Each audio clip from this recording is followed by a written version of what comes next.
Hi everybody, this is Eugene. And I'm Heidi. And we're going to be showing you a house today over on Big Sand Lake in the Dr. Phillips area. Let's go inside. Let's go. This looks good to me.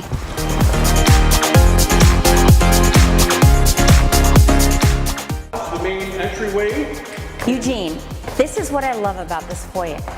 All this volume. There's so much volume here, and this is actually really good. I could see some cove lighting being installed here if it's not already there. Again, we don't know what's here and what's not. A Christmas tree. I see like a 30-foot Okay, Christmas well, you tree. know what they say. As soon as you see a Christmas tree, it's sold. Come on, let's start from the top and work our way down. All right. On the second floor, correct me if I'm mistaken, we're looking at 4 bedrooms. This is actually the 3rd floor. Wow, look at this area, Eugene. So it looks like we've got another possible master here. And we're now on the 3rd floor in a room that we're trying to debate what we can use this room for. It's interesting because this is the largest of the 4, and it's unique in the way that it's set up and the lighting and the size. And the way that they designed it with a wet bar inside the room. They have a little little area over here. Balcony. A little balcony yodel where you can sing to the birds in the morning. The room is large. The thing that concerns me, Eugene, is that there's evidence of DIY in this room. In fact, everywhere in the house I see evidence of DIY. Do it yourself. Do it yourself. You know, a lot of. Don't know what you're doing.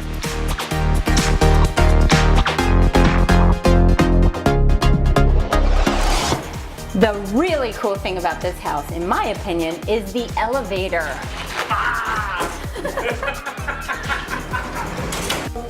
There are some great things about this house which really excite Eugene and I, one of which being this giant bathroom in the second of the 4 rooms on this 3rd level. The problem with this bathroom, however, is that there are some kind of what I call wonky features. The first of which being that there is no door to this bathing area. The second thing is that the areas in order to shower and bathe are really disproportionate to the size of the bedroom, which you'll see in a second. So we're still on the 3rd floor. We are now in a back bedroom that I would consider to be a fantastic office area. Absolutely, but this is the room, Eugene, that I was referring to earlier when I was standing in the bathroom saying that the size of the bathroom, don't you agree? Yes. Is totally disproportionate to the size of this room. And I see more evidence of DIY. DIY, do it yourself. Right. So we've got a floor area over here where you can see your edges haven't been cut. Nobody snapped a chalk line. None of this was done. Together. That's exactly right. And why is that concerning? For a few reasons. One, even though most big box hardware stores promote do-it-yourself and they can what? Help? Doesn't mean everybody actually has the talent or expertise to pull it off when we're talking about. That's exactly right. It's unfortunate that you have this amazing bathroom adjacent to the 3rd bedroom on this floor. However, one thing that I would do right away if I flipped this house would be to leave this header and drop this window down. You can't see it right now, but from where I'm positioned, there is a magnificent view of Big Sand Lake. And we really need to modify this window to take advantage of those views.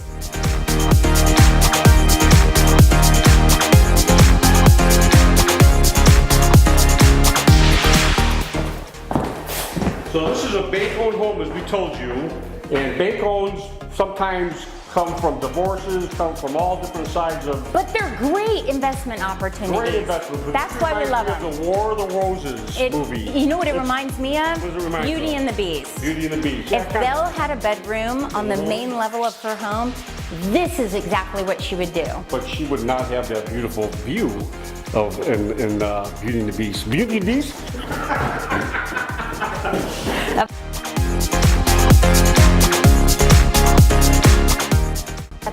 I would be inclined actually to leave it and rip this. I would take all of this cabinetry out and do open shelving. Put like something better than this? Nope, I would put another oven here. Okay. Where's your oven? Right there. Okay, you got one oven in this giant kitchen. This needs to be an oven I would throw in some warming drawers. The reason I would avoid putting in a giant range, not everybody cooks like that, in addition to some of those larger commercial ranges require different electrical, you know, I just said there's a lot of whites. also, we now have to cut this countertop. Okay. We've got to finish the sides. There's money. I would definitely rip all this out, put a nice commercial hood here. I'd throw in another oven and maybe a few warming drawers, but I don't know that I'd fiddle with it. Okay, so now we're on the balcony outside on the second floor. I do not feel safe on this balcony. And I made her come out here. Look, it's even coming apart over there. Yeah, I see. Okay, Eugene, I got it. Got it. I want to make a point. Yeah, point made. Come on, show them the support beam here. What we've got over here is really concerning for me because we've got a structural issue. I wouldn't be as concerned if this beam right here was steel, but it's not. That's cracking. Come on up here. Okay. Every time it rains, because of this hole and the wood beam behind it, we are having a compromise in our structural integrity of this side of the home. That's a foundational issue that only someone that's licensed could look at with any expertise and let us know if we've got a really big hornet's nest here financially. This is one of our main concerns. We'll show you more on the first floor, how it actually gets worsened as the floors go down. Let's go. Eugene, can you hit me up a little bit? Thank you, thank you. This level is fantastic space down here. We do have the elevator that comes all the way down and it goes all the way up, accessing every level of this home, which is really important because it means that should anyone require the use of a wheelchair at any time for a guest or for themselves, it not only means you can entertain in your home, but you can also age in place. Yes, and it goes even further. You can use it for entertaining for food. You can use it for bringing your Christmas decorations up. Very handy. Pool toys, lake toys, all of which might be too heavy. A loaded up cooler filled with some a Yeti 110 loaded down with silver bullet. You don't want to talk about this tremendous fireplace that Heidi is obsessed with. That we think that it was bought at a discount store. I'm not a fan of the fireplace. I would 86 the fireplace for sure. Okay. But the rest of this level is really unique. We've got several spaces. We do have a bedroom down here that has its own entry. And a theater. We haven't shown you the theater yet. And a home theater, which is fantastic. This room, Eugene, is what I call liquid gold. Homes that you can flip that have a room like this where the infrastructure is already set up for a home theater, fantastic space. This is a beautiful home theater. There's got some issues in here just by walking in here that we've discovered.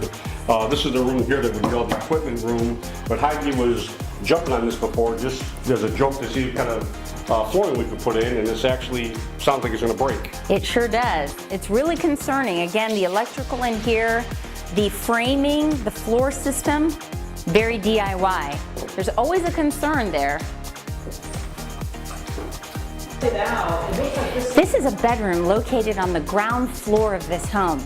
Again, great space for someone to live, including an exterior entry. There's also an ensuite bathroom, which I would gut based on the finishes and the tile work. But that's easy. The important thing is that you have a living area on this bottom level.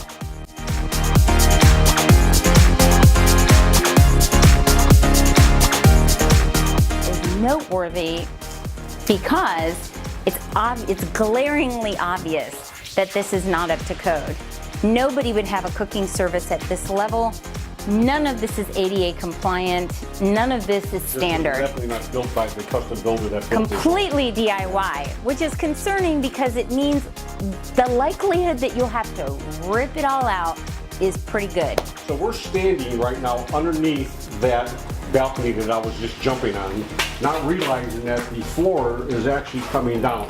So I don't know if Jeff can get that after we're done, but you'll see that the floor we were just on is actually has some major issues in it too. Major structural That's issues. One of the things that we're seeing consistently throughout the house, water damage. Yep. And a lot of DIY, a lot of do-it-yourself, which again is a huge concern if it's not up to code and the person that did it was not licensed or bonded. Not what you see, it's what you don't see. It's what you don't see.